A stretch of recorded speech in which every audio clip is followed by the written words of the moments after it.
Hi again, Cavalier fans. I'm Dan Ramey. Time now for the Cavalier Coaches Corner. Brought to you by our friends at Young's Family Market, ATI Physical Therapy, Southern Ohio Monument Services, Chillicothe Signs and Screen Printing, and the Kingston National Bank. Coming up, we'll meet some of the coaches and the players on the Cavalier Coaches Corner. Signs and Screen Printing in Central Center can customize t-shirts, banners, posters, vinyl lettering for your car or truck, and they can embroider logos for your school or business. It's time to show your team's spirit. And from Adina to Zane Trace, Chillicothe Signs and Screen Printing has all the team colors. And of course, your Chillicothe Cavalier blue and white. So stop on into the shop in Central Center and see for yourself. Or visit Chillicothe Signs and Screen Printing online and place your order today. Kingston National Bank was founded in 1909 by local businessmen. The concept of a local bank supporting our community's financial needs with local decisions made sense. This is Phil Evans, President and CEO of Kingston National Bank. I invite you to make KNB your bank. We continue to make local decisions that benefit our communities. Experience innovative products and excellent customer service. When you need us most, you can count on KNB. Our community, your bank. Kingston National Bank. Member FDIC, Equal Opportunity Lender. Young's Family Market is family-owned and operated. M.L. Young founded the grocery store in 1936, and now a second generation of Youngs, Brad, Susan, and their children now operate the business. To also serve the surrounding area, the Youngs opened a second location in Kingston, Ohio back in 2014, making shopping easy by offering everything you need, including beer and wine, all under one roof. No more running all over town making numerous stops to get everything on your list. Instead, visit our store and find it all. We offer fresh, high-quality products for affordable prices. It's the Young's Family Market, serving the Laurelville, Ohio community for more than 60 years. Hi, I'm Angie with ATI Physical Therapy located in Chillicothe. If pain or injury prevent you from doing what you love, let ATI Physical Therapy get you back. Whether it's back to work or back to your play, ATI's energetic and motivating team is ready to help you begin your road to recovery. We will craft a personalized treatment plan incorporating the appropriate techniques for your condition. Stop by our Chillicothe location for a complimentary injury screening or visit atipt.com for a location near you.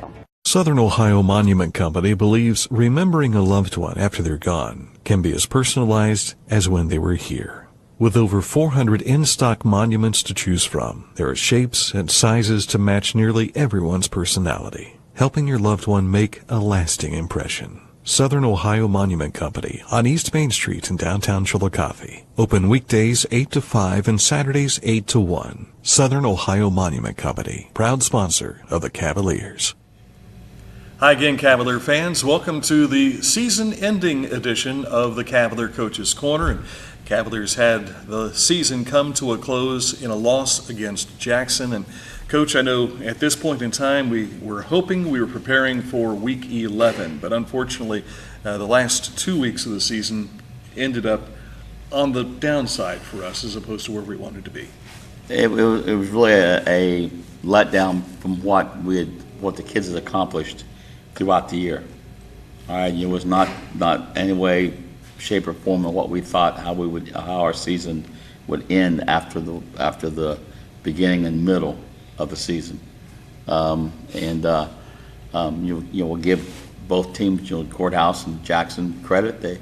They come in with the purpose. They come in playing the number one team. We kind of talked to our guys a little bit about, they had a little more axe to grind.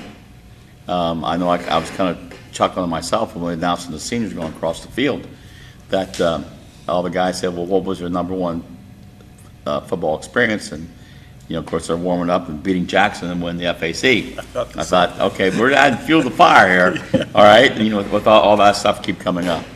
Again, it was the same as kind of the week before. Coach Arn's defense held us in there, kept us around. But they changed some things defensively.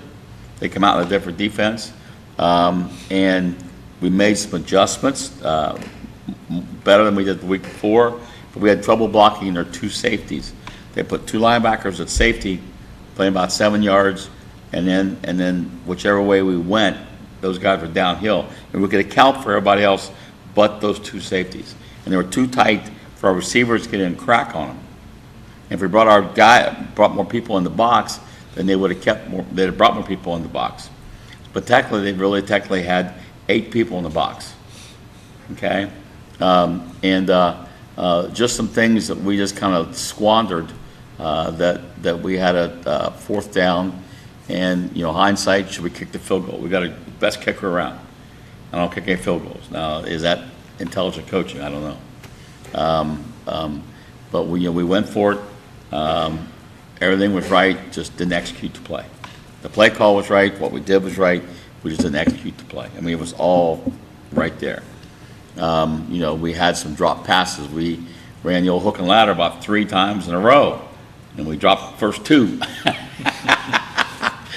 So we had a wide open touchdown, easy. We would have made the score 13-7 before they scored, and dropped it. Okay, not faulting the kids. It's, that happens. All right, the pass was perfect, the pattern was right, everything was right, and we just, I guess you say the gods of football just not smile upon us on that. You take your second touchdown. We have them stop, they're ready to punt the ball, and we get a personal foul, and then open our mouth up, and they get 30 yards, puts them inside our 15. All right, and if not, they would have had to punt. Okay, so you take a few things like that, and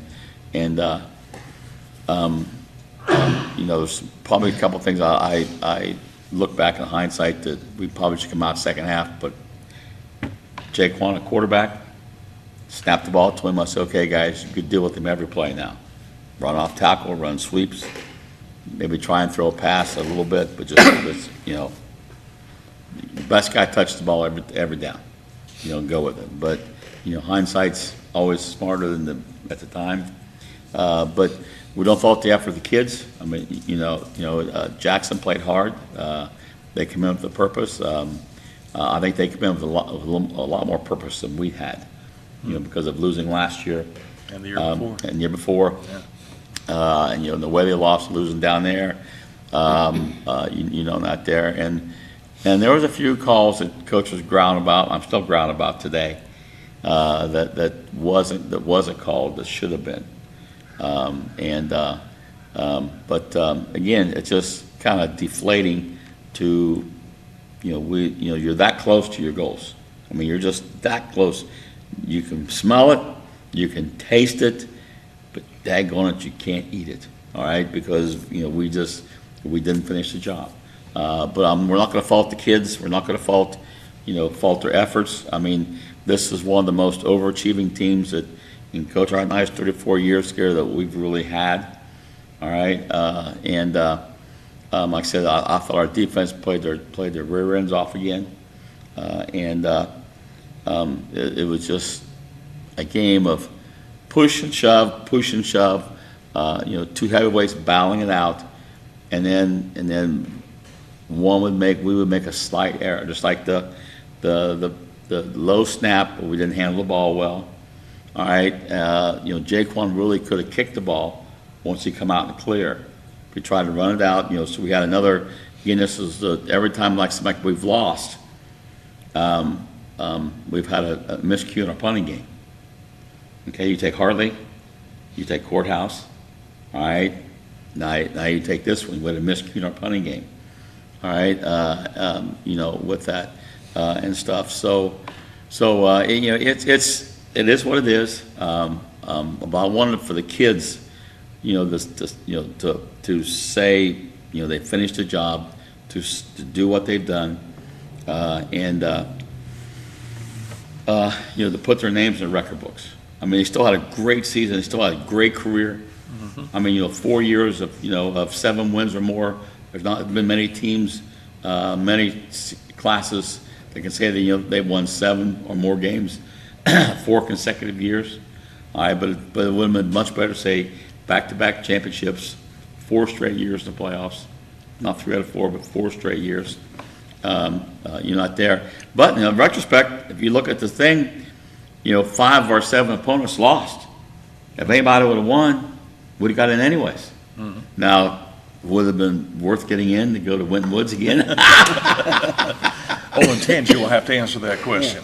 Well, I think I'll be answered real fast, real early in the first half. I believe that'll happen there. So I'll shut up because Sid's giving me a sign here. So I'll let you bend Jeff for a little bit here before we come back to me again. How's that? And I failed to introduce our guests for the evening, Cavalier Tom McClaskey over there, along with Coach Ron Hinton. And this guy here who tells me at the end of the game this past Friday night, that's it, I'm done. And wow, 50 years. We talked about the 50 years with Coach Hinton Let's last talk about week. the game. We'll get him a second by himself. Yeah. And we're going to do that a little bit later in the program here.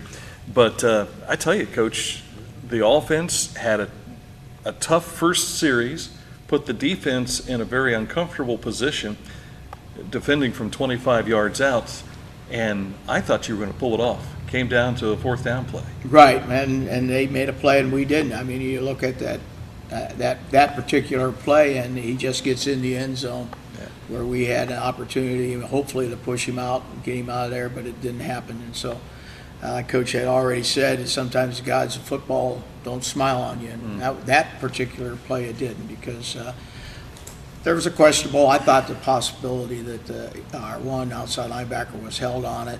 Look at the film, and it's one of those.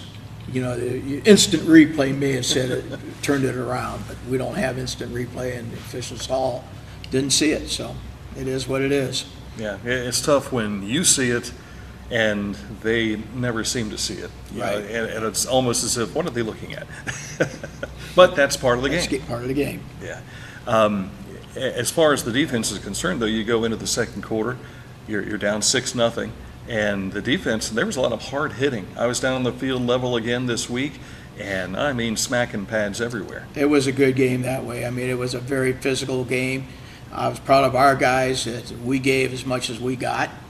It was back and forth that way, and both teams were just slugging it out. And it's what it should be for a rival game. That you're playing it hard, you're playing it fast. And we had a lot of good play by the whole team. Everybody seemed to have stepped up their play, and unfortunately, the big thing I think defensively is we didn't get turnovers. We didn't cause turnovers. We didn't get the things to set up our offense in good field position. That's probably the biggest frustration for the defense. Every season when you lose someone to injury, it hurts wherever they play. And when you depend upon Zach Coates the way that we had as an offensive weapon, but also a pretty good corner, then you lose Colin Lindsey, not to injury, but due to a disciplinary in the game. That takes something away, and you got to bounce back from that. Right. The guys came in and played, the ones that took Zach's place, they played very well. And you could say, well, if Zach was there, maybe that touchdown pass wouldn't have happened, or that long pass wouldn't have happened. But, Zach could have fell down. Yeah.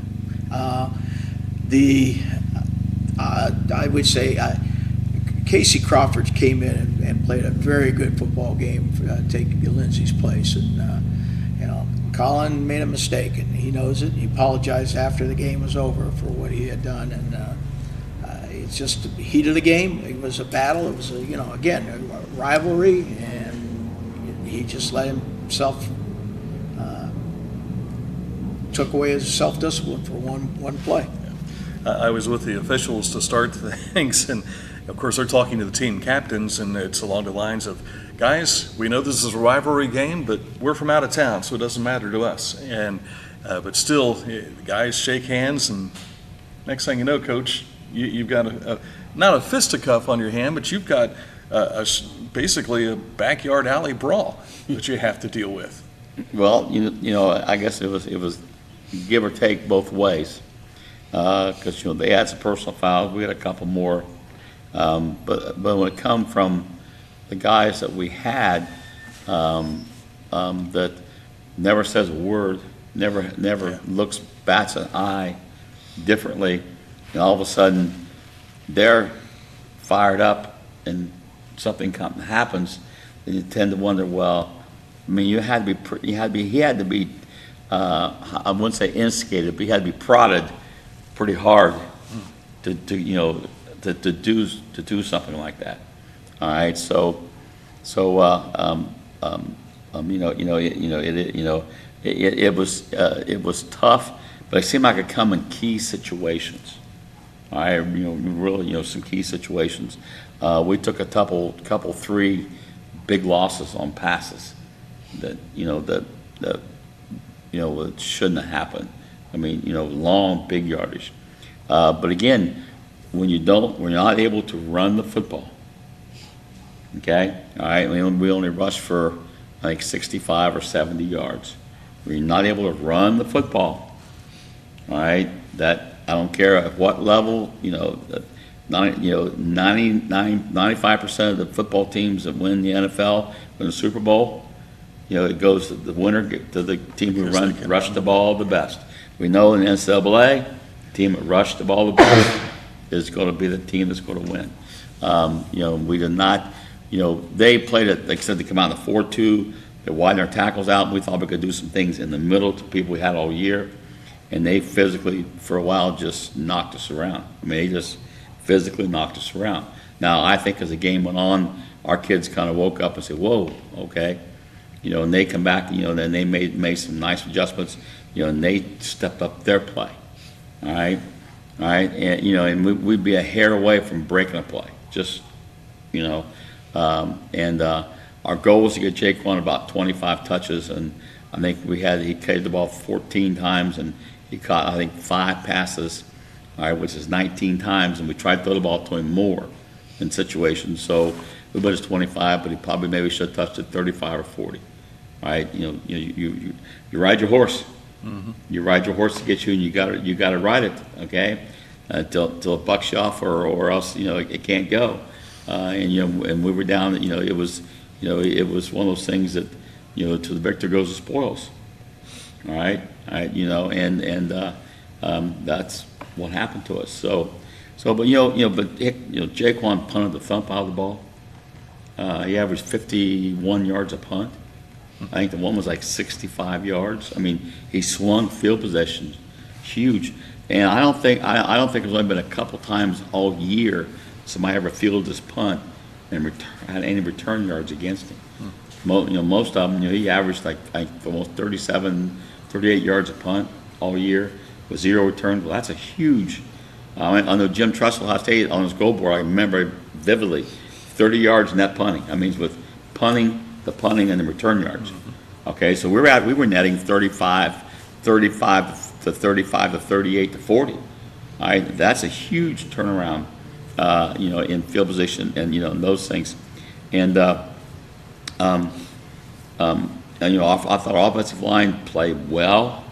We could have played better. I was really surprised again how physical Jackson was. We not saw that in previous films. All right, but again, they came with a purpose. They made it. It was a championship game. All right, and that's what they turned it into. All right, some stats for us. Pancakes. Bryce Valentine had 1. Ray Byers had 4. Nick Ursulin had 3. Caleb Workman had 3. Casey Crawford had 2. Bradley Reinhardt had 1. And Cortland Duncan had 1. Adrian Beverly had a 3. And a TD pass to Jaquan. With that, Jaquan, of course, we talked about, had 2 punts over 40 yards. Caleb Workman was the only one really with more. We rated from 7 extra efforts up, and then Caleb Workman was the only one who had 8. So he had a very good game, and we had 2 big hits. But they're always on defense. Daggone it! I want some blocks. I want some blocks as the big hits on offense. Doggone it! Or special teams. That breaks things open. Yes, it breaks things open. But JJ had 1. I know Nick had 2 huge sacks there in the third quarter, the fourth quarter, when they were down there again. And Nick we made a stop on a 3rd down and a 4th down. But Jaquan and Adrian had each one had a big hit, so they get the Nestle's Crunch Bar from that. And then our offensive lineman of the week was Caleb Workman and Casey Crawford. Our offensive back then was JJ. And our special teams player was Jaquan again. All right, with that. So I'll let Jeff give you some defensive stats here from his stats from that. Right. Well, Chris Postage led in tackles with 13. Nick Ursulin was right behind him with 11. And then we had Cameron Cook had 12 tackles from his safety position, and so did JJ with 10 tackles from his safety position. So our defense is geared around those 4 people making a lot of tackles. So the other guys fit right in well. Pat Rourke, our 3 technique, had 6 tackles. He's been leading the team defensive line in tackles all year, and he had a very good game. We had Christian Benson that stepped up his game in the second half, and he was in on 6 tackles. We had Joey Wright that took Zach Coates' place, and he had 8 tackles in the game.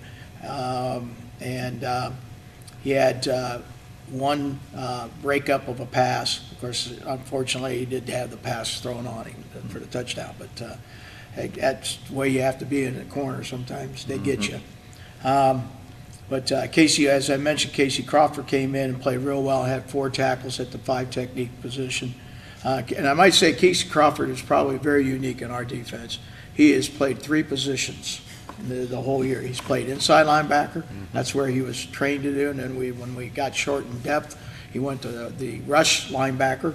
And then Friday he played the 5 technique. So he's our utility guy on the team, and does very well. That's why he's 5.0 GPA though too. Yeah, he has that high GPA that he can get those things he can make done. those adjustments. Right.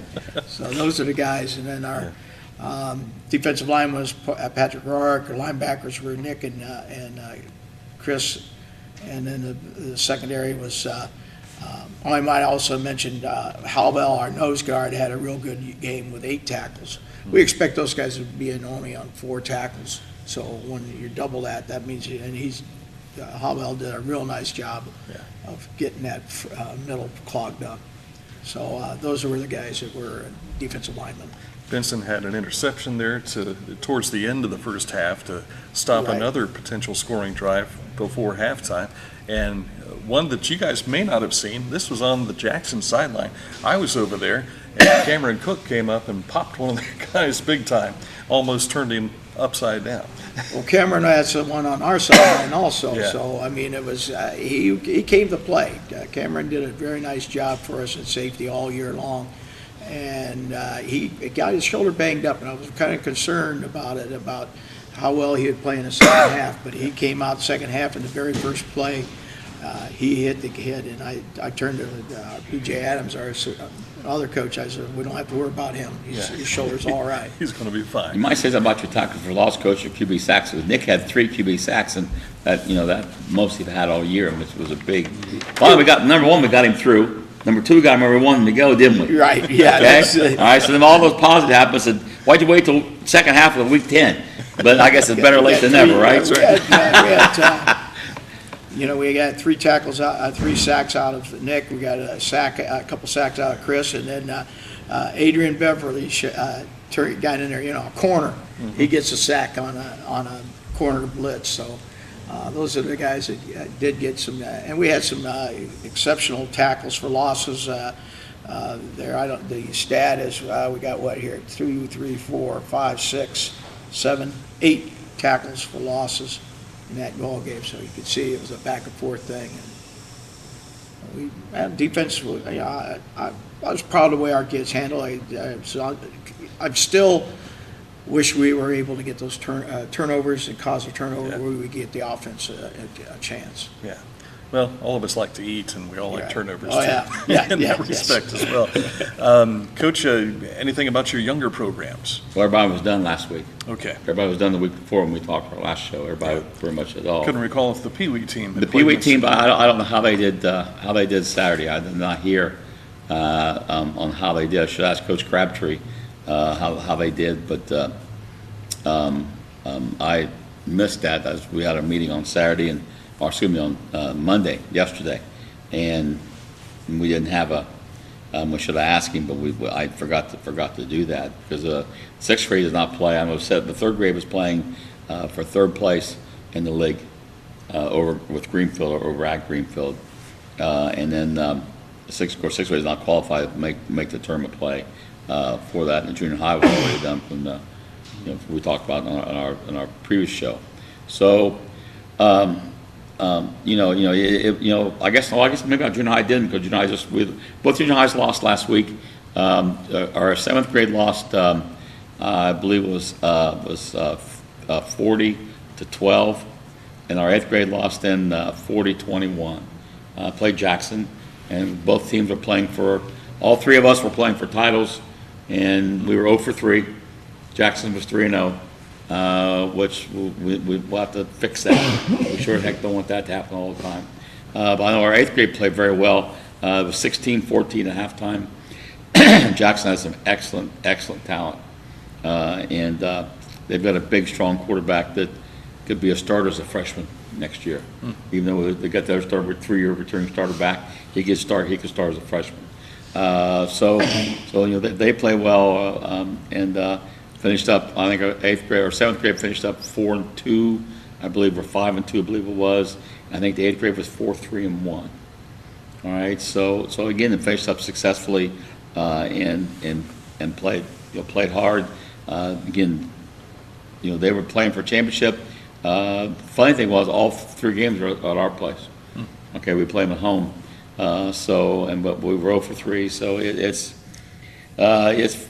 frustrating. It's disappointing, but we're 7-3. Most people take that and go home. Yeah. All right, we're happy with it. We're happy. We're pleased with it. It's still a huge thing for our kids, and we'll talk about that in another segment a little bit more about how proud we are of these young men that accomplished that. But on the flip side, like I said, we were there. It was right there. And to be we had 2 chances. Most people get 1. Luckily we had 2, and we was not able to maintain or accomplish that. So it was still a great year. Our kids played hard. We never fault their efforts that they gave us. From that, and we'll just have to. But losing this class is going to be difficult to replace. I mean, this is going to be the toughest year in our 9 years of a senior class leaving, because 17 are going, but we'll have like 19 sophomores and juniors. Okay, so that's a big. Yeah, well, when they left, when we turned out earlier on practice during the week, and they left, oh my gosh, what a hole! I mean, you could just but that's high school football. Everybody has that problem, and it's what we're going to live with. Well, speaking of those seniors, we've got most of them here, if not all of them here, as they come trickling in. We will see some of those guys here in just a bit. Also, one that will be missing on the sidelines next year is this guy. We'll talk a little bit more with Coach Jeff Arndt as we continue in a moment on the Cavalier Coach's Corner. Young's Family Market is family-owned and operated. M.L. Young founded the grocery store in 1936, and now a second generation of Youngs, Brad, Susan, and their children, now operate the business. To also serve the surrounding area, the Youngs opened a second location in Kingston, Ohio back in 2014, making shopping easy by offering everything you need, including beer and wine, all under one roof. No more running all over town making numerous stops to get everything on your list. Instead, visit our store and find it all. We offer fresh, high-quality products for affordable prices. It's the Young's Family Market, serving the Laurelville, Ohio community for more than 60 years. Hi, I'm Angie with ATI Physical Therapy, located in Chillicothe. If pain or injury prevent you from doing what you love, let ATI Physical Therapy get you back. Whether it's back to work or back to your play, ATI's energetic and motivating team is ready to help you begin your road to recovery. We will craft a personalized treatment plan incorporating the appropriate techniques for your condition. Stop by our Chillicothe location for a complimentary injury screening or visit atipt.com for a location near you. Southern Ohio Monument Company believes remembering a loved one after they're gone can be as personalized as when they were here. With over 400 in-stock monuments to choose from, there are shapes and sizes to match nearly everyone's personality, helping your loved one make a lasting impression. Southern Ohio Monument Company on East Main Street in downtown Chillicothe. Open weekdays 8 to 5 and Saturdays 8 to 1. Southern Ohio Monument Company, proud sponsor of the Cavaliers. Chillicothe Signs and Screen Printing in Central Center can customize t-shirts, banners, posters, vinyl lettering for your car or truck, and they can embroider logos for your school or business. It's time to show your team's spirit. And from Adina to Zane Trace, Chillicothe Signs and Screen Printing has all the team colors. And of course, your Chillicothe Cavalier blue and white. So stop on into the shop in Central Center and see for yourself. Or visit Chillicothe Signs and Screen Printing online and place your order today. We had 17 seniors on this year's edition of the Cavalier football team. 14 of them are able to be with us today. Let me tell you who's not with us today. Cameron Cook, Joey Wright, and Matt Deddy could not make it tonight, but we do appreciate the 14 who are here, and we're going to talk to them individually. So we're going to start to my right, and that is with Nick Ursland. Nick's wearing 55 tonight. You wore that during the warm-ups, but you changed things up for the game this past Friday night. That's right. I wore number 9 to support my teammate Zach Coates. He suffered an ACL injury against Hillsborough this year, and we really missed him. Yeah, I wondered who the big number 9 was. I couldn't place for a moment, and then finally found out that, Zach's the one who told me. That's Nick Ursland. Football season is done, and now life goes on. You've dealt with the loss. You'll probably still hang on to that a little bit later on. What's ahead for you now that you've got this bit of a break time before the winter season starts? Well, right now I'm working on my farm. I'm hanging an electric line in the barn. So that's pretty much it. I'll be spending some time with my girlfriend and with my mom. So, yeah, very cool. Preparing for winter sports? Yeah, for wrestling. Yeah. Got a lot of weight to lose. So right now you're wrestling with electrical wire. Yeah, that's and right. Then you'll wrestle with what you have to. Yeah. Later in the season. Well, thank you for your years of service. How many years did you play varsity football? I started left guard as a sophomore, and then I started playing both ways as a junior. Yeah. So 3. Favorite position? My favorite position has definitely been the Sam linebacker position. So. Because you can hit people, right? Yeah, definitely. Nick Ursland, Bradley Reinhardt. You have finished the senior season, football-wise. I remember you as just a young'un coming along. You were a little bit smaller and all, but talk to us what life has been like as a varsity Cavalier. It's busy. I mean, we have practice every day after school from like 3 to 6:30. So I mean, it's a busy time, but it's worth it. All the memories that we made and all the bonds. So yeah. Perhaps a little bit different this year because of school being later. That pushes the practice back too. Yeah, we started about the same time. I got here about 3:30, and last year we started about 3:30. So we didn't start practice till 4. But I mean, all in all, Coach Hinton said at the beginning of the year it'd probably last until 5:45, and then by the end of the year it was more like 6:45. So it ran longer, but we're used to that. So. Coaches always tell the truth, right? Yes. Your thoughts on the season? I mean, it didn't end like any of us wanted it to, but I mean, we all played hard and played with a lot of heart, so I was happy. Yeah, I would have liked to win and go to playoffs, but I was happy with it. It'll be 7-3, man. Mm-hmm. I remember years where 7-3 was unattainable as a Cavalier, but not this past season. Congratulations on the year. Thanks. What do you plan to do beyond today? Probably just hunt. That's getting ready to come in the season, so spend my time doing that. I don't play any winter sports, so have a lot of free time. Yeah. The springtime? I've thrown before. I don't know if I will or not this year. I haven't decided. So stay out of trouble and throw. That'll be the best thing. Caleb Workman. Caleb, talk about the advancement you've been able to make from day one as a football Cavalier. Starting out, I was kind of worried with myself. Wasn't really getting very far, but through the years, just working hard and listening to the coaches helped me better myself. And I'm going to say that you did. So, and the reason I say that is because we saw you go from down here on the depth chart to up here on the depth chart. And what are you going to do on Friday nights now that it's done? I don't know. It's usually just football, but now it's probably just spending time with family. Yeah. Any additional plans, wintertime, springtime? Not really. probably just going to get a job. Yeah, Yeah. make some dough. Nothing wrong with that. Well, congratulations on a great season. And thanks for your service. Colin Lindsay. Let's take a moment to first address the elephant in the room. I'm not going to ask you what happened, but it was very difficult watching you have to leave the field this past Friday. I didn't expect to leave on senior night. Just extracurricular activities by them on the bottom of the pile, and it just got to me. And then the ref just grabbed me, and I don't know, I didn't take it well.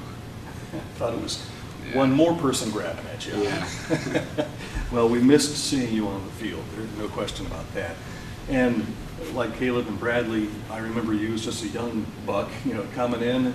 Now, talk about what it was like being a senior, having this season come to fruition for you. Well, I didn't think we were going to do as well as we did this year, and then we came out and we actually did really well. So I was proud of all of us and how we performed this year. So.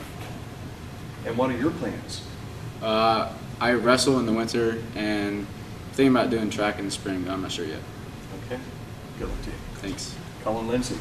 Zach Coates had his season cut short, and Zach's gone through the knee issue and everything. Talk about, you started as a sophomore, found yourself playing again junior year. You were a go-to guy for us offensively. Talk about what that adjustment was like when your career, as far as football is concerned, came to a close. I was blessed my first 2.5 years to have the opportunities that I did. Having it cut short was obviously a hiccup that I wasn't expecting, but just kind of had to support the guys and finish the season. And interesting, he says support the guys. Talk about how many guys supported you when it came time for the operation, because I saw pictures on Facebook. There must have been a lot of pizza devoured there. I don't actually think there was any pizza. Is that right? But yeah, a bunch of these guys came out to my house the day of surgery and spent some time with me. So that was pretty nice. Yeah. And your feelings about Nick wearing your jersey?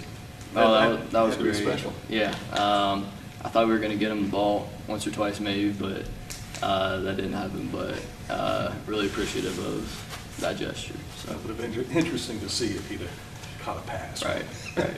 Talk about your future. Right now I'm doing a lot of therapy to get back to baseball season.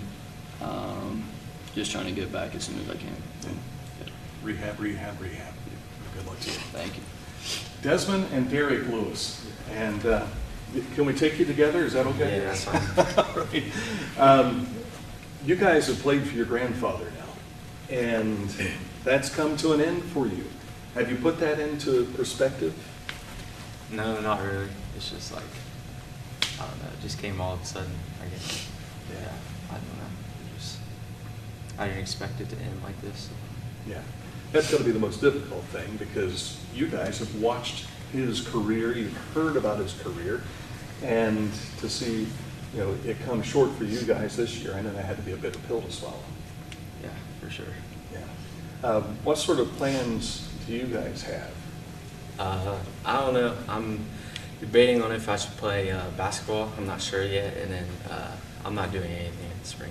Yeah, I'm not playing basketball for sure, and I'm not doing anything in the spring, so I'll probably just chill and hang out, I guess. They've been modeling recently for senior photos, right? Yeah. so maybe modeling's in the future for these guys. Yeah. Congratulations on a great season. Good luck to you. Thank you. Desmond and Derek. I only know because of 17 and 8. So we also have Adrian Beverly with us, and Adrian is a second-generation Cavalier as far as your dad's concerned, and here you are, a cornerback. Talk about what this season was like for you, because you showed a lot of growth from the off-season last year to this year, just in your knowledge of the game. Well, going into the season, there's a lot of doubters and talk around that we weren't going to be as good this year, but I think we proved a lot of people wrong. Our work ethic, and yeah. Friday night after the game, had a chance to see some of the guys as they were making their way off the field. One of those that was there to greet you was Brandon Moffner. Brandon gave us 3 seasons here at CHS. What was it like having him come over to encourage you after the season come to a close? Well, he's been talking to me all season since he left when we got beat by Woods last year, saying that I could do it and it'd be easy for other Philly shoes, which it wasn't, but it was good to have him talk to me the whole time. Yeah. What are your plans? You expect to kind of hang it up for the year and just work on studies, or do you plan on doing some sports? I'm going to finish out of school and graduate early and then get back to the weight room and work. Mm-hmm. Graduate early? Yeah. How early? In January. Very cool.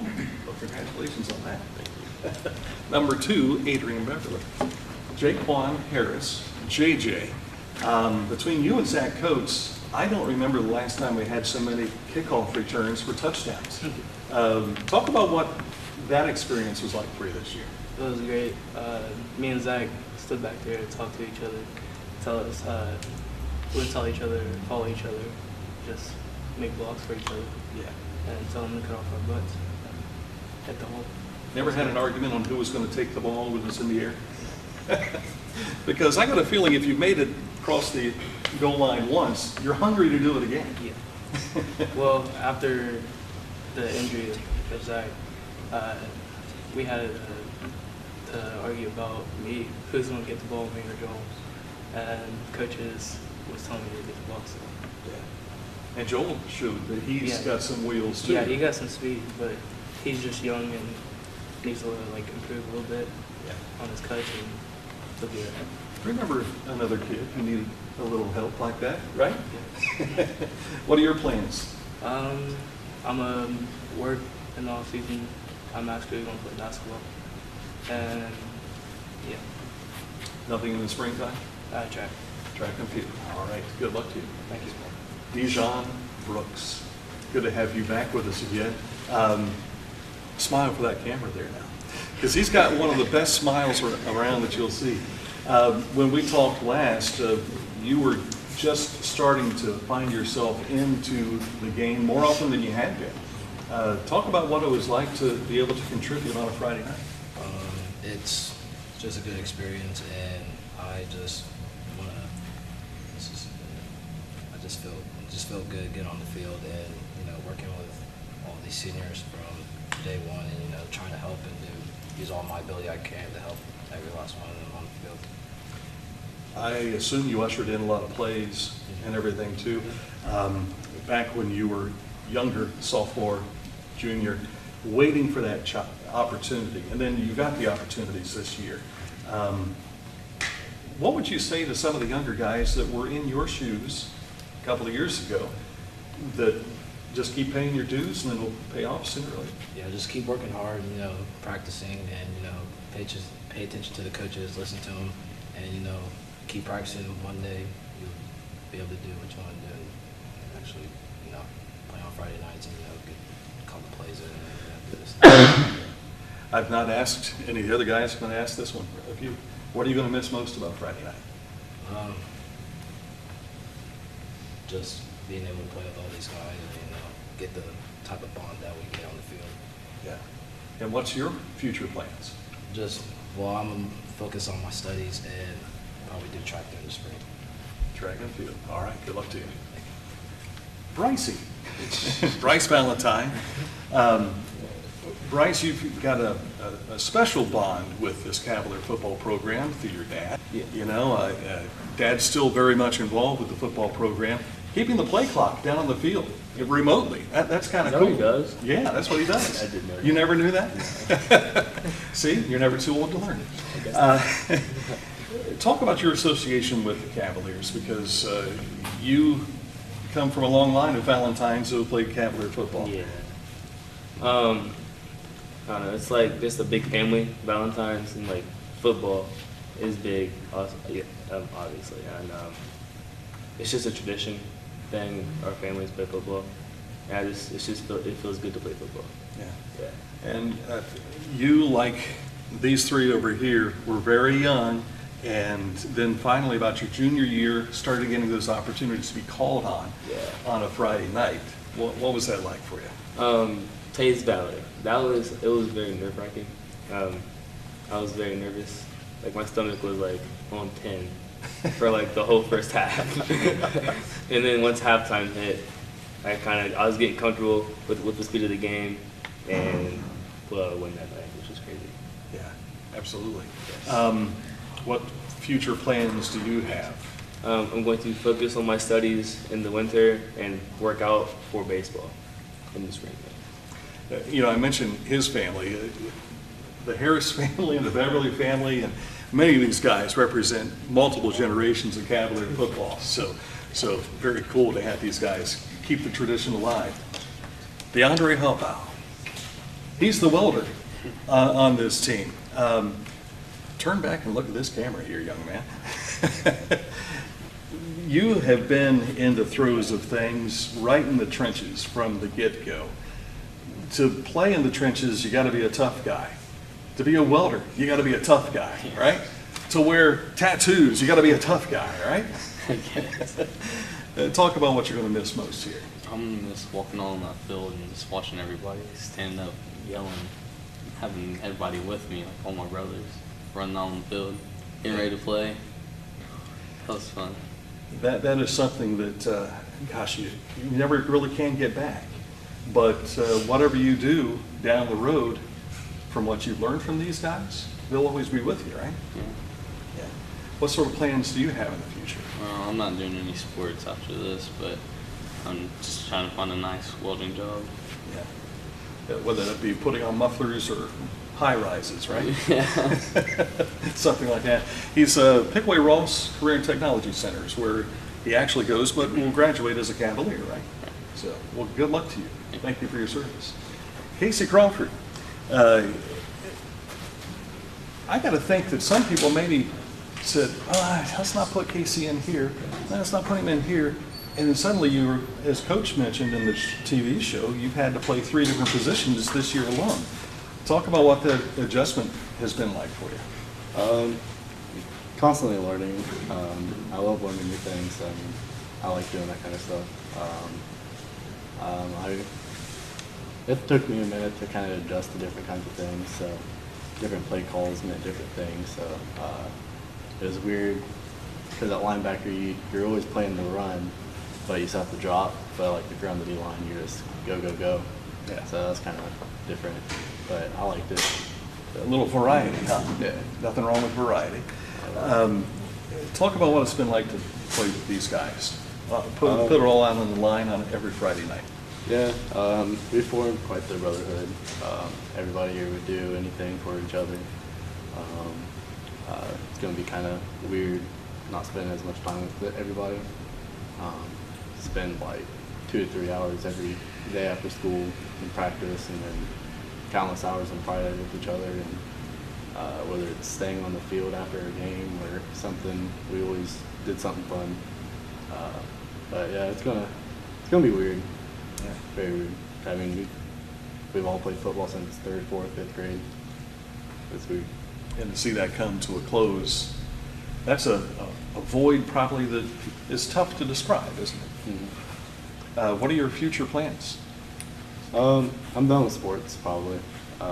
Just focus on school. Okay. Good luck to you. Thank you. Casey Crawford. And our final Cavalier to talk to tonight wasn't a Cavalier 2 years ago. Only got to be half of a Cavalier last year because of transferring over from Medina, Christopher Postage. We talked last year about making that transition from the Scioto Valley Conference and Medina coming here, and you were chomping at the bit from day one, weren't you? Yeah. I mean, it's a big jump coming from a D5 school to a D2 school. And I mean, it's a different type of football that, I mean, it just gets you fired up. And even, I mean, it's just a great sport. You found yourself having to sit out the first 5 games of the season last year just due to the transfer and the OHSAA and their rules. What was it like waiting to get that opportunity? It was the hardest thing I've had to do. It was through 2 days and then 5 weeks of the season, you're just not going to play. You had to sit out all the scrimmages as well, and I mean, it's terrible. It's torture. I mean, all you want to do is just play football, and when your time comes, it's just getting the monkey off your back and you go out there and play. Yeah. you went from being a quarterback at Adena to a defensive back slash linebacker slash receiver slash return man slash this and that and everything. What's it like to be able to be plugged in just about everywhere? I mean, you just do what the coaches tell you. I mean, they want you to do this, you just do it. And I mean, that's kind of what I've been, and I haven't had a problem with it. And he was never after your job. Didn't want to be quarterback of this team, right? Talk about your future plans. What's ahead for you? Next season, we'll be playing basketball, and then don't have anything for the spring. So, wait and see, huh? Yep. All right. This is the class of 2019, and from Nick Ursuline all the way around the helm to this guy, Chris Postage, they've been a lot of fun to be with. Coach, you want to come in and say anything about these guys? Or you want to save that for the segment? We'll save that for the segment. We'll do one thing as we close here. All right, for these guys to do, we'll do two things actually. Step back. All right. Kind of our tradition. We'll go like this. What we do? Ah! What we do? Up! Ah! What we do? Up! Ah! What we do? Hey! Hey! Hey! Oh! Come on, Adrian! Come on, Adrian! All right. Oh, what a beautiful morning! Oh, what a beautiful day! I got this wonderful feeling. Everything's going Cavs way. Hey! I wish we had one more camera so you could have seen Coach Jeff Arndt off screen. What a reaction. The class of 2019, guys, thank you for your service. You've been fun to watch, and a lot of you are sons of guys I watched a long time ago. So say hey to Dad for me, okay? Class act, Mr. Remy. Yes, they are. Class act. Yes, they are. We'll continue in just a moment with the Cavalier Coach's Corner. Hi, I'm Angie with ATI Physical Therapy located in Chillicothe. If pain or injury prevent you from doing what you love, let ATI Physical Therapy get you back. Whether it's back to work or back to your play, ATI's energetic and motivating team is ready to help you begin your road to recovery. We will craft a personalized treatment plan incorporating the appropriate techniques for your condition. Stop by our Chillicothe location for a complimentary injury screening or visit atipt.com for a location near you. Southern Ohio Monument Company believes remembering a loved one after they're gone can be as personalized as when they were here. With over 400 in-stock monuments to choose from, there are shapes and sizes to match nearly everyone's personality, helping your loved one make a lasting impression. Southern Ohio Monument Company on East Main Street in downtown Chillicothe. Open weekdays 8 to 5 and Saturdays 8 to 1. Southern Ohio Monument Company, proud sponsor of the Cavaliers. Chillicothe Signs and Screen Printing in Central Center can customize t-shirts, banners, posters, vinyl lettering for your car or truck, and they can embroider logos for your school or business. It's time to show your team's spirit. And from Adena to Zane Trace, Chillicothe Signs and Screen Printing has all the team colors. And of course, your Chillicothe Cavalier blue and white. So stop on into the shop in Central Center and see for yourself. Or visit Chillicothe Signs and Screen Printing online and place your order today. Back on the Cavalier Coach's Corner with Tom McClaskey. I'm Dan Ramey and Coach Jeff Arndt for what appears to be a final time. Coach, I know we talked a good bit about what your 50 years was like, but we have since taken time to honor Coach and talk about what it was like after the Washington Courthouse game to see faces up on the big screen and then to see some of the faces you probably haven't seen for a long time be there live and in person. Well, I was really deeply honored and humbled by that experience to see how many guys came back. And, you know, one of the embarrassing things is some of those guys I don't remember because they've grown up. But the funny part of this, I didn't know anything about it. And my grandson came down with my daughter. I knew that they were going to come down to a game and from Lancaster, and that was good. And at halftime, when they came down, I've taken my grandson into the locker room. And so they're waiting here at the gate and coming off the field, and I see my grandson, and I see my wife, and I see my daughter, and then right behind him is my son. My son lives in Chicago. And I'm thinking, now, why did he come to this game? I didn't know he was coming. So What is going on? And then, of course, after the game was over, I mean, we're walking across, shaking hands, and I look up at the scoreboard, and I see my face. What is going on here? But it was a humbling experience and a gratifying experience to see to have it done. And I got to thank Ron immensely for organizing and getting that done. It's just overwhelming. Well, people were jumping at the chance to make sure they acknowledged you and your 50 years. And boy, I tell you, 50 years used to be hard for me to imagine what 50 years is like. Then I turned 50 6 years ago. Yeah. I cannot imagine the memories you have over 50 years of coaching football. And to be honest with you, it's starting, just come back thinking about the things, because I really, each season was a new season, each year, and the number of kids, the important thing was the kids and the work and the relationship with them. It's just to mention, that's going to be the hardest thing to say goodbye to, especially this group that just left here. They're great, and just about everybody. I started in 1968 as a student coach. I was a student at Kent State University, and I was in health phys ed. And you're going to go into coaching. Well, I didn't get to play. I'm a 5'6", 155 pounds at that time. 155 pounds. Slow guy, and I couldn't. It wasn't playing. So I asked a professor, what to do about that.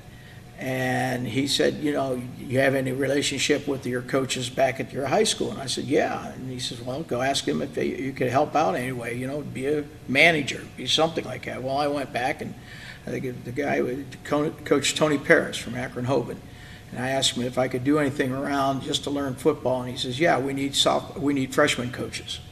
So I started out that first year as a freshman coach. The next 2 years, I got to work with the sophomore team.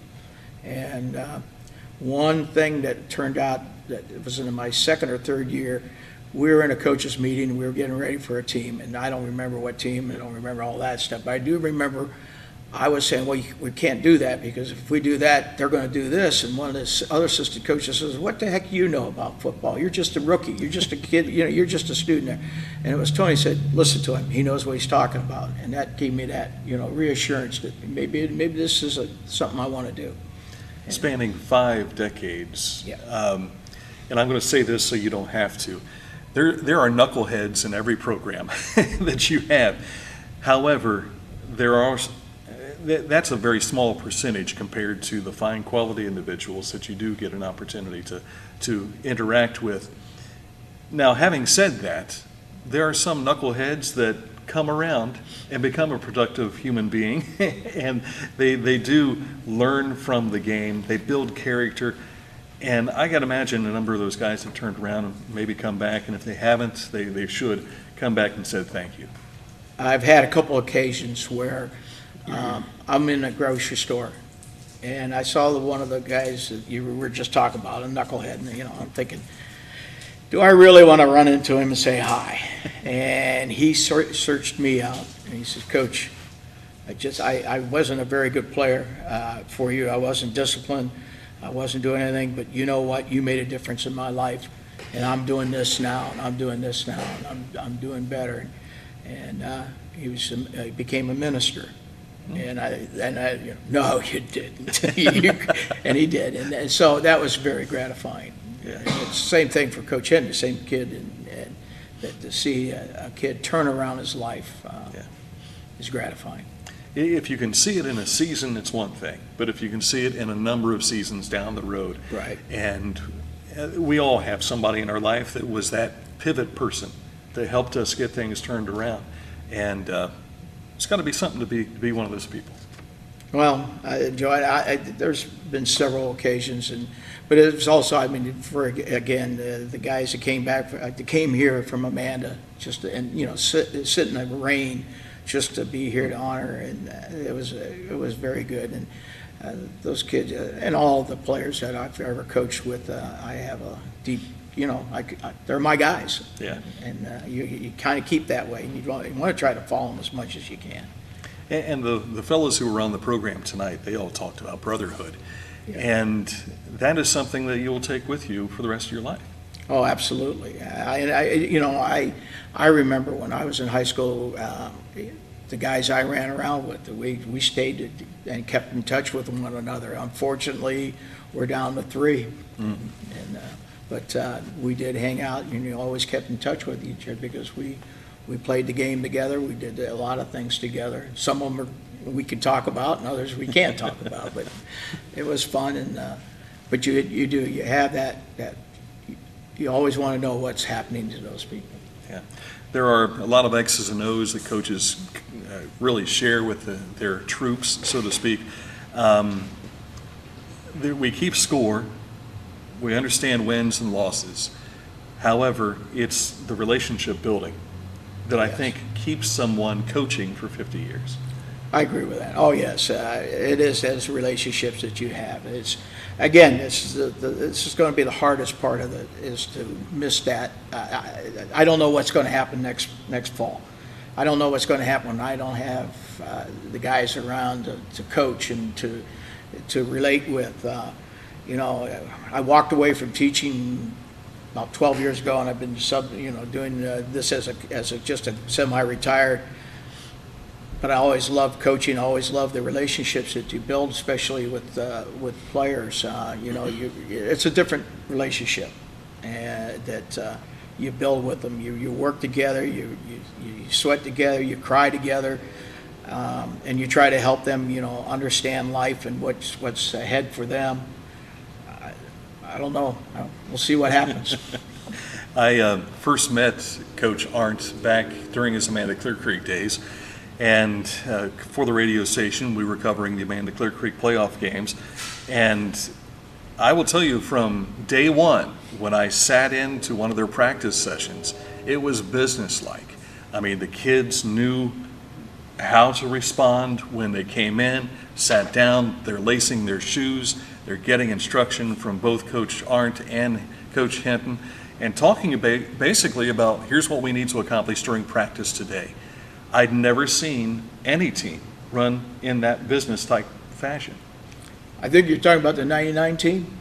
Would have been the 99? The 99 team was very driven. I have always said that the wastebasket probably could have coached them, because how dedicated they were, how driven they were. And it actually started the last ball game of their junior year. After the last ball game, they came across and shook our hands and took to a player of that particular class, said, "Coach, this won't happen again." And that where we had as sophomores, they were in the state finals, and then as juniors we went 6-4, and for them that was a losing season. And then to do that, and then the next season, I mean, they were just driven. They had a goal in mind, and that was a very special group of kids. Yeah. As we mentioned, wins and losses, there are other things here as well. 3 separate seasons, his defenses yielded only 18 points, resulting in 1 rushing touchdown. That was 1990 and 96. 1 passing touchdown, 95, 96, and 97. Posted 7 shutouts in 1989 and 1997. To do it one year is one thing. To do it in another season, 8 years later? That's incredible. Another season, the defense allowed only 907 total yards. That's 90.7 yards per game. One season held their opponent to negative 24 yards total offense. One squad, of course, the one here at the O in 2013, didn't allow the opponent to score a point. And I tell you, there are more things we could go on and on and on about, but I wanted to save that kind of for last, because there's more to this guy than those facts and figures. I appreciate that, but it's also, there's another one part of that. I think I'm going to write a book about it, and that's going to be the hot dog and Coke defense. And that is that this has been a team effort. This has been a brotherhood again of Ron and I together. We've worked together for over 34 years, 34, 37, whatever it's been. And your offense and defense have to be in concert, and you can't have turnovers in that. So again, there were times when there were games where Ron, I'm not going to be able to stop him. you're going to have to keep the ball. And the best defense is that particular person sitting on the sidelines. And so it was, again, it was a team effort to do that. Yeah. I think you can get away with the hot dog part. Coke will probably want royalties if you add that into the book. But I made a mistake when I came into the field house tonight for the taping of the show, and I asked Coach, I said, you've had 9 seasons here. What would be your all-star team? And we started naming names, and we stopped and just thought, we better not go any further. Right. I just remembered the one I couldn't remember. So we'll keep that to yourself. But it's been a great 9 seasons here. Has been just fabulous. The Cavalier Nation is just great, and I will hope that things continue on, and I hope one day that a Cavalier team will be playing in that state finals. Well, we've seen him through knee replacement, heart attack, and everything No else. heart attack, just a open bypass, heart surgery, bypass, and nose as well. The yes. coach is motioning over here. I forgot about the nose. Yeah, the nose was in a state semifinal. It was a funny incident because it was early in the game. We were up in Mount Vernon playing Smithville. There we go. And early in the game, I saw our punter returning the punt, and I looked, and I'm noticing that they're going to run out of bounds. The defender's coming, and they're coming right where I'm standing. So I backed up and away, and the defender undercut our guy, and his foot came up, and the bottom of his shoe just went across my nose and face. And I went down, and I could hear a voice in my saying, "Get up, or you're not going to get up." So I got up, and it was a cold, cold night. Our doctor looked at me and he says, you probably broke the nose, but, well, when we got in at halftime in the locker room and it's warm, the nose started bleeding. So the next thing, I got 2 plugs up my nose the second half. Meantime, Coach Hinton doesn't even know. He's oblivious to what is ever going on. I think it was late third quarter, fourth quarter. He walks past me and takes a double look and says, "What happened to you?" So the next week I had to have my nose straightened, and they wanted to operate. And I said, "You can't operate." I said, "I won't go on there." He said, "Well, we're going to have to put you out for the day." I said, "Can't do it. I got a game. I got practice. Wednesday practice. It's defensive practice. Can't do it." The doctor says, "I got to straighten this nose." I said, "Straighten it." So he did, but then he put a big bandage, and then the newspaper came down and took a picture. So famous for a big nose in the paper. And I'm guessing maybe some raccoon eyes. Yes, maybe. Oh yeah.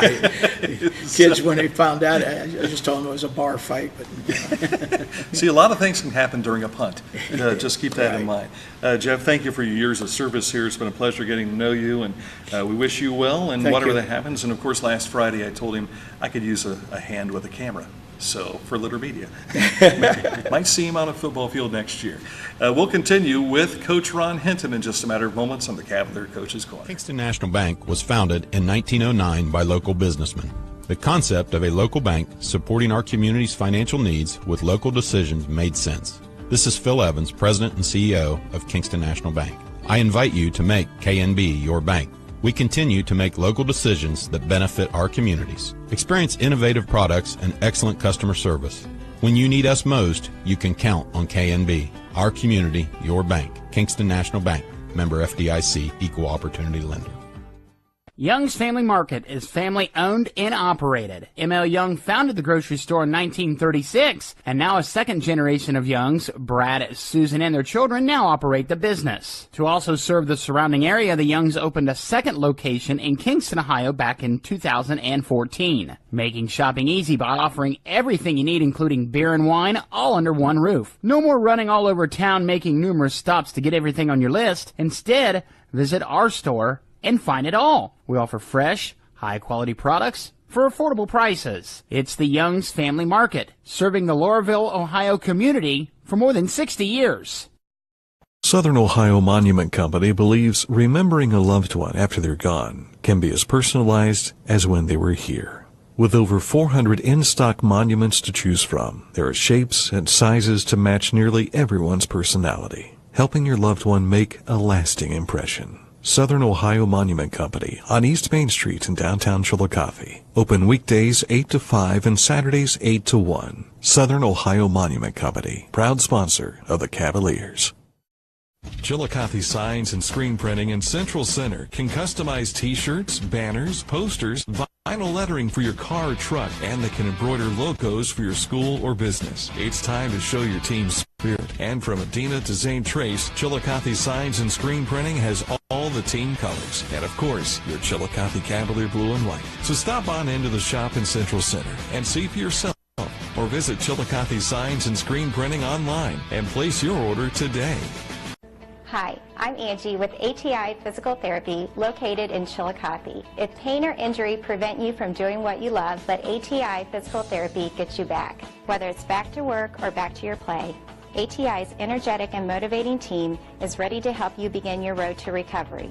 We will craft a personalized treatment plan incorporating the appropriate techniques for your condition. Stop by our Chillicothe location for a complimentary injury screening or visit atipt.com for a location near you. For a final time, it is the Cavalier Coach's Corner, and it's been a season that is a season to remember, but also a season that, gosh, we wish we would have gone just a little bit different towards the end so that the season would continue.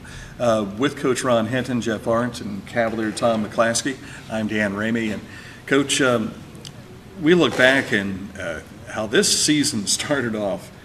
You very easily could have been 5-5. Just take a look at that Taze Valley game. I know it doesn't feel good, does it? Actually, we could be 4-6 right now. Yeah, we don't want to talk about. I know, but yes, the way you beat Taze Valley, came from behind to win that contest. You had the exciting game at Logan, the great defensive struggle. Nobody could score. You had one taken away from you by penalty, but then JJ makes the great catch, you get the extra point, and then you keep them from scoring the 2-point conversion for a win at Logan. This has just been one of those kind of roller coaster years, hasn't it? Well, you take Hillsborough the next week. Yeah. I mean, the back and forth game, and they ended up with a couple penalties, and they end up we tackled them on the 1 yard line. Yeah. As time expires. It was the Rams and Titans in the Super Bowl. Yeah. Again, that was one of those nights that whoever had the ball last was going to win. But our kids made a great play. But it has been a lot of ebbs and tides. It has been, the highs and the lows. One thing though, Jeff and I has always taken pride in, is we haven't had too many could've, should've, would've. Okay. All right, and this season will always go down that, I love what you said when you were talking to the kids in our segment. The culture has changed here. You said, well, we were 7-3. Yeah. Well, before we came, as our starting, if we got close to 7-3, we were elated. We were elated to be 7-3. Now, it's the neat thing that our culture has changed. Our expectations have risen. Okay, where now the kids come out and they expect to win. Okay, they expect to play week 11. They expect to win league titles. And when was the last time you heard those things come out of our athletes' mouths? In the 30-some years you've been here. Okay, where they expect to do these things. All right, so that's gratifying to see our culture change and that there. All right, and this group is really so special. I know Jeff was going to retire a year ago, but he came back mainly because of this group. How tight this group is. All right, and again, every successful group we've had over the years, they've had that bonding. That senior class has had that bonding where. You see these guys in the hallways. They're usually a group of them together. You see them out and about. You see a group of them together. You see them in different places. You see them together. The things that they do, and they're a very mature group of young men. Okay, they're all excellent students. We're going to talk about that. I don't know if it was any of them below a 3-point. Maybe my 2 grandsons. I shouldn't say that, but maybe my 2 grandsons might be the only ones. But might be below 3-point, but they're right at it. But then the majority of that class are all mid threes to upper threes to 4 points to above 4 points. Yes, All right. some are probably going to be in the top 12 at the end of the year. Yes. Well, I mean, I'll just take Casey. Casey's a 5+. All right, almost a 5-point student. All right, and I'll let Jeff tell it. A little story about Casey last week in the courthouse game. That before the game we had a little thing, but it was unique. It wasn't bad, but here's a young man that he is so conscious about his grades. Okay, so conscious about his grades that we're getting ready for the football game, and he's taking some really upper level classes at OUC, and he's struggling a little bit, and he hasn't handling that real well because he's not used to struggling in the classroom. Okay, so that's a little challenge for him, and was having a little bit of problem with that, and so it was something he had to do a certain paper, and he wasn't happy with what was going on, and so actually while we were having a downtime and just relaxing after our team meal, and before we got dressed and we met and stuff, he had his computer out and he was working on his paper, an important paper for his class. Okay, that just tells you what kind of young men that we have. Okay, why have they done what they've done? Well, there's a classic example. Mm-hmm. All right, where's his priorities at? Yeah, he wants to play football. He wants to do well. All right, but also he's driven on the other side of the coin, to I would say perfection. All right, and on the academic side. All right, so, and that was really the first time because Coach Arndt we always tease Cheryl Kelly, who her husband played for Coach Arndt in the 70s. Mm-hmm. Cheryl was a cheerleader for Coach Arndt and I. And of course, then her son played for us. Tyler played for us. So we kind of had like 3 generations, 3 different groups going through there. And we was always teasing her about, Tyler he was very good in the classroom, but so, we got to make him a 1.9 beer drinking student so he's ready to play. And that's one of Coach Arndt's famous statements. We tell parents something, we got to make them a 1.9 beer drinking kid. So we get them down the road where we want them out to play every week. Root beer, right? Yeah, okay. And that's a famous quote. That's a famous quote of Jeff's that we probably shouldn't say on air, but I think we can at this point. You forgot the other part of that. Is that girl chasing? Girl chasing. Oh yeah, I left that one out too. Okay, womanizing guy. No, not womanizing. Girl chasing. I lost all control. But the other part of that story is that Casey, after the game, went home and finished the paper, late at night after a ball game. And that's just the kind of kid he is. And you mentioned him by first name, but Casey Crawford, if you're just now joining us, he's the individual we're talking about with the kind of drive that the academic side really helps with this football team. You've the last, Coach, 4 or 5 years have had one of the, if not the highest GPAs? We've been in the top 20 about the last 6-7 years. I'm trying to figure out what it takes to get above that, because I was disappointed last year because Walsh and Coach Lucas's team finished 8th. I said, how do you get in the top 10? Get a pizza party? And we had a group of guys. We turned in 22 names. I think 14 or 15 were 4-point students. Okay, because you can't go by grade. You can only go 4 points on the only thing they'll do. They won't go by grade on the graded scale. It's only 4.0 what they do. But yes, we've had. But again, you talk about why are we successful? Okay, there's reasons why we are successful, and all those things tie into that. We had a great group of parents this year. The senior parents is one that was. We've had it the last 4 or 5 years. Have had amazing groups of senior parents. This group is one of the largest groups we've had together. Correct, Coach? Correct. Yeah. And the most and active. And you still are. I'm on Facebook with a lot of them, and they're still sending out pictures and talking about it. I'm still crying. And I love it. We got down to senior night Friday night, and we're walking off, and the dads and the moms are screaming at their kids. Go beat them. Get after them. Play hard. I was trailing along behind it, and the kids are going up. And I'm thinking, man, this is amazing. This is great. Okay, this is the kind of atmosphere that we really want, that we're building towards. With that, so I gotta say big kudos to our senior parents, because we asked them to do a lot. With all the team meals, we have on Fridays, on Saturdays, the different decorations on Thursday nights, and all the different things they do. Again, it's all part of the program that we're trying to develop here with this. So I mean, those are amazing things. And again, these kids have been a pleasure to be with, because this is really our first really full group that we brought.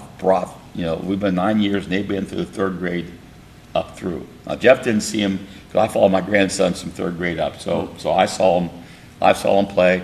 I've watched Jaquan laying on the ground, he's hurt, comes back 2 plays every run for a touchdown. Okay? All right? And things. And I've watched all these guys grow up together. I'm glad that Chris joined them, and he was a real compliment to this group. And at our senior banquet, it was amazing. Chris is probably one of the most quiet kids we had. Yeah.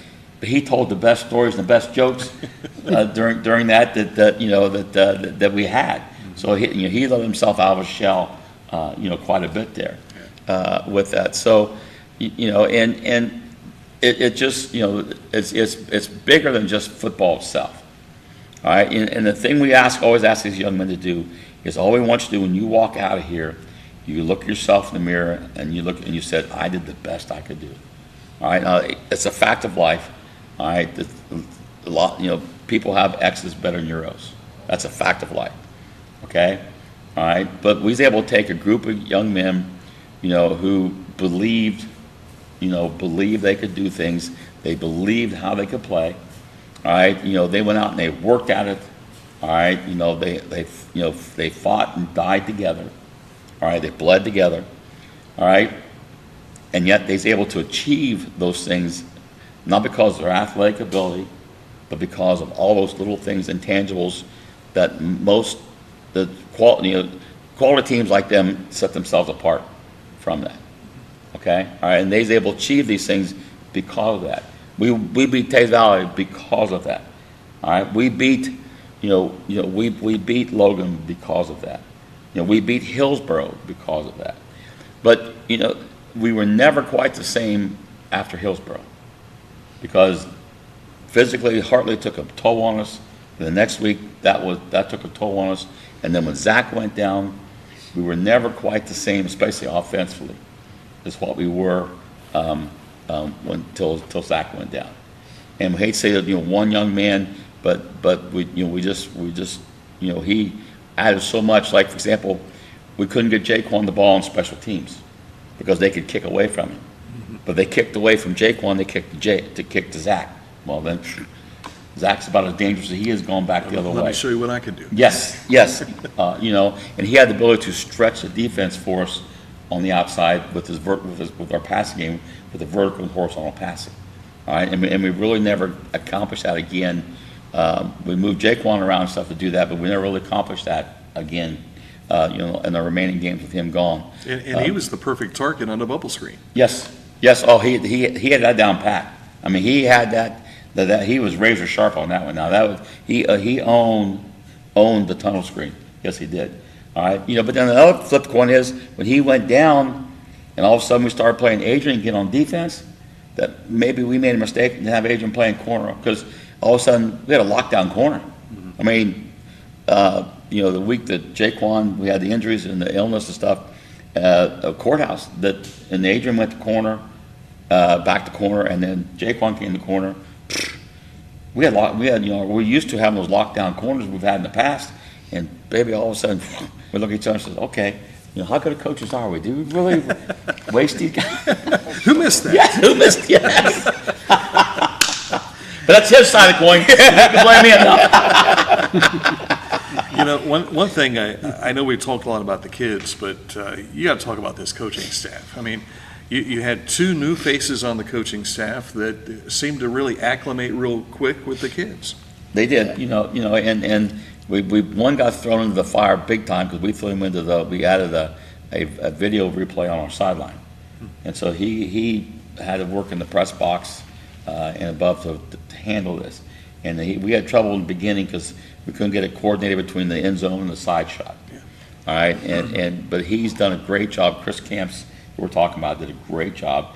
And then on the field, then we go bark and yell at Kaz Pata, our new 6th grade or 3 through 4 PE teacher, being a new building, and he's going back between Allen Allen and Tiffin right now.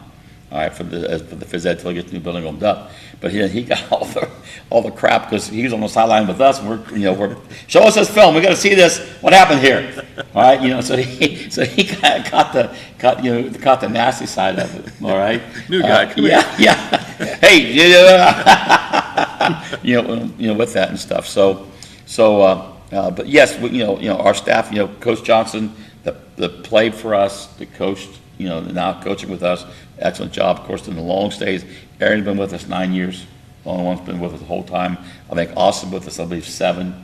This is Todd's, I believe, 5th year. Yeah. Coach, right? Yeah, 5th year. He's been with us. B.J. Adams, a huge addition that we walked into 3 years ago. Yeah. All right. We really missed Coach Strange, but we got him back to a few more things in the press box now.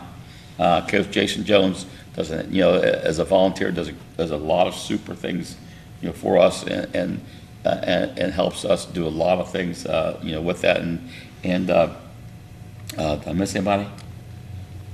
Sonny Hall. Coach, yep, Sonny does our stats for us and things, and Sonny's retiring this year also for the 3rd time. 3rd or 4th year, I believe it is. Yeah. And I like when you talk to Coach about his comments that, I didn't miss teaching at all. I did not miss teaching at all. All right, when I quit teaching, matter of fact, I was relieved that, I was relieved it was over. All right, but when that day comes, I know I'll miss what I'm doing now. Okay, it won't be like. I'm sure Jeff feels the same thing already. There won't be like that, with that because again, teaching I did miss, but this part when it is the day it does, that I will miss this, and I'll miss all my friends, all the stuff that's going on. So, but anyway, I shouldn't talk about me. I'm talking about the kids. My grandson's graduating is special to me. But again, this whole group, they'll be remembered for a long time by him and I, yes. and people around here. Just what quality kind of kids we had. And again, I love the comment. It was right. That 7-3 was a good year, but our standards has changed. Yeah.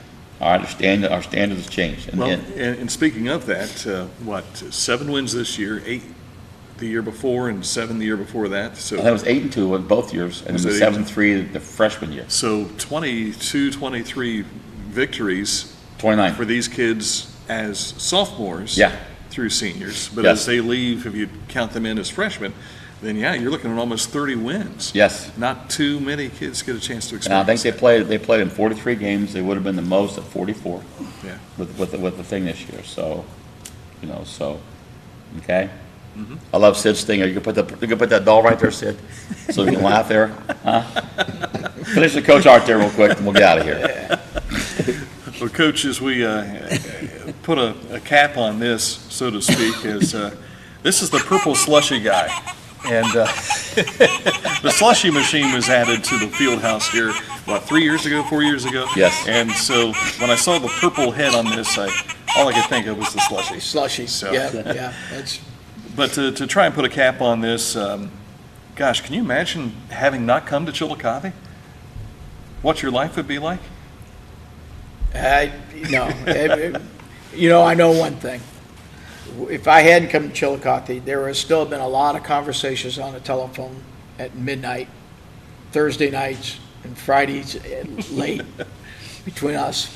Yeah. And I don't know if I've been.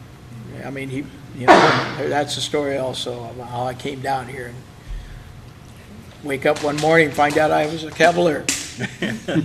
Nothing wrong with that. Nothing at all. Nothing at all. And it's been a pleasure. It really has been a great experience to be in here at Chillicothe in the Cavalier Nation. There's a lot of good things going on here. Yeah. Tough to see him leave on 50 years. I walked away from the booth last year and didn't realize I'd be back for the opener this year with the Cavaliers. And so I kind of know what you're doing by stepping away and saying that's it, you know, and what that experience is like. For me, it was 35 seasons of Cavalier football exclusively. And let me add one more thing about Christopher Postage. While some of the seniors you saw tonight, I remember doing play-by-play for their dads when they were playing here. And that also includes Chris Postage, because his dad played at Pickerington in basketball before he became a dean of basketball coach, and then was welcomed into the Cavalier family last year. Well, our valuation of him went down quite a bit then if he played Pickerington. Yeah. Right, Coach Art? Went down quite a bit there. Oh, sorry. He got flushed like right fast. Well, that was his dad, not Chris. But it's tough to see this come to a close because, you know, it's been fun all season long, and it's allowed me to still be involved with Cavalier football, and I appreciate that, Coach. We appreciate that. Thank you. To Sid behind the camera. Yes. You know, the main guy there that does this, you know, he's always behind the camera. He never gets out. She'll walk out and get a picture with us there, Sid, that while you're back there. You know, just you folks the camper, lock it in. You turn your timer off there. So, you know, part of the crew there, it never gets out in front of the camera. And there's again, a reason for that. You know, Sid's been with us for 20-some years now. He did our highlights and film with Amanda for years and years and years with that. And we appreciate that and all the things he does with us. And Cavalier Tom for being with us. And again, that's what makes our program, I think, special, makes it different, all right, than most other places that you go to and you're around. At least I hope it does. Let's say that. Yeah. Okay. You know, and things. So you know, it's now it's finishing up, wrapping up with our banquet. November. That is November 12th at 6 p.m. in the Chillicothe High School cafeteria. Correct. So make sure you're here for that. Correct. And this Friday we're hosting a playoff game. Payne Valley's and Grandview Heights are playing here Friday night at 7:30 because of their field conditions at Payne Valley. So they're playing here. But I guess there's several games around the state of Ohio that's moving. First games because of Thanks to 3 weeks of rain. Yeah, like imagine I've always heard the horror stories about Gallipolis. I know exactly why they're moving that game. Yeah. I'm going to Jackson there, so I know why that's being moved. Yeah. But Jeff and I never had a chance to face that kind of situation down there. But I've heard a lot of stories about playing in that pit. I was just thinking the real reason he got Sid behind us was so he wouldn't give us how many minutes he got left. Yes. Cut us off. Those that put a hand on shoulders. Hey. And I want to tell you, Coach, every show we kid him for rambling on and talking and never shutting up. And he takes it with stride, and we appreciate your being a good sport in that area. So. Well, for Jeff Arndt, I will say once a Cavalier, always a Cavalier. So that will continue on. And for Tom McClaskey, thank you again for joining us. And for Coach Ron Hinton, I'm Dan Ramey. One last time for the season, and that is Go Cavs!